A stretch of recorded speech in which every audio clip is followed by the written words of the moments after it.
শুভ সকাল। আজ 24শে আষাঢ় 1431, ইংরাজির 9ই July 2024। Fort William college ছিল ব্রিটিশ ভারত গভর্নরের লর্ড ওয়েলেসলির প্রতিষ্ঠিত একটি প্রাচ্য বিদ্যা শিক্ষা কেন্দ্র। কলকাতার ফোর্ট উইলিয়াম চত্বরে এই কলেজ স্থাপিত হয় 9ই জুলাই 1800 সাল। বসন্ত কুমার শিবশঙ্কর পাদুকোন ছিলেন একজন ভারতীয় চলচ্চিত্র পরিচালক, প্রযোজক ও অভিনেতা। তিনি গুরুদত্ত নামে অধিক পরিচিত। তিনি নির্মাণ করেন পয়সা, কাগজ কে ফুল, সাহেব বিবি और गुलाम ও চন্দ্রে কি চাঁদ। আজ শিল্পীর জন্মদিন 9 জুলাই 1925। মাদ্রাজে তাঁর জন্ম হয়। বিখ্যাত ভারতীয় চলচ্চিত্র অভিনেতা সঞ্জীব কুমার, যার আসল নাম হরিহর জেঠালাল জুড়িওয়ালা, 1971 দস্তিক ও 1973 কোশিশ চলচ্চিত্রের অভিনয়ের জন্য তিনি শ্রেষ্ঠ অভিনেতার পুরস্কার লাভ করেন। তাঁর উল্লেখযোগ্য চলচ্চিত্রগুলো হল খিলৌনা 1970, ये है जिंदगी, पति पत्नी और वो, अर्जुन पंडित ইত্যাদি। আজ শিল্পীর জন্মদিন 9 জুলাই 1938।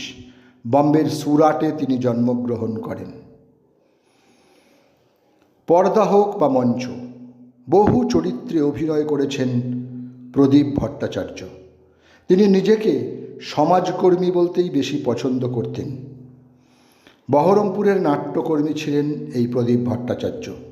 আজ তাঁর জন্মদিন, সময়টা 1953। মঞ্চে বহু কাজ করেছেন তিনি। তার মধ্যে উল্লেখযোগ্য হল বহরমপুরের সংশোধনাগারের বাসিন্দাদের নিয়ে মঞ্চে তার উপস্থাপনা যক্ষপুরী। সমগ্র ভারতে এই নাটকে 61টি শো করেছেন তিনি। তার মিশন ছিল কারাগারে থিয়েটার থেরাপি। 9 জুলাই 1856 তুরিনে 79 বছর বয়সে মৃত্যু হয় ইতালীয় রসায়ন বিজ্ঞানী আমেদিও অ্যাভোগাড্রো। বর্তমানে অ্যাভোগাড্রোর সূত্র নামক তত্ত্বের জন্য তিনি অধিক সমাদৃত। এই সূত্রানুযায়ী নির্দিষ্ট তাপমাত্রা ও চাপে একই আয়তনের গ্যাসসমূহে একই সংখ্যক অণু থাকবে। 1960 সিনেমা খোকাবাবুর প্রত্যাবর্তনে উত্তম কুমারের বিপরীতে আত্মপ্রকাশ করেন অভিনেত্রী সুমিতা সান্যাল। এরপর দিলীপ কুমারের বিপরীতে সাগিনা মাহাতো ছবিতে এবং কুহেলিতে বিশ্বজিৎ ও সন্ধ্যা রায়ের সঙ্গে প্রধান ভূমিকায় অভিনয় করেন তিনি।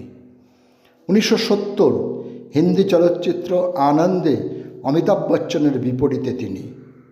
আজ শিল্পীর মৃত্যুদিন 9 জুলাই 2017। 71 বছর বয়সে কলকাতার লেক গার্ডেন্সের নিজ বাসভবনে তিনি প্রয়াত হন। সকলকেই আমার আনত প্রণাম।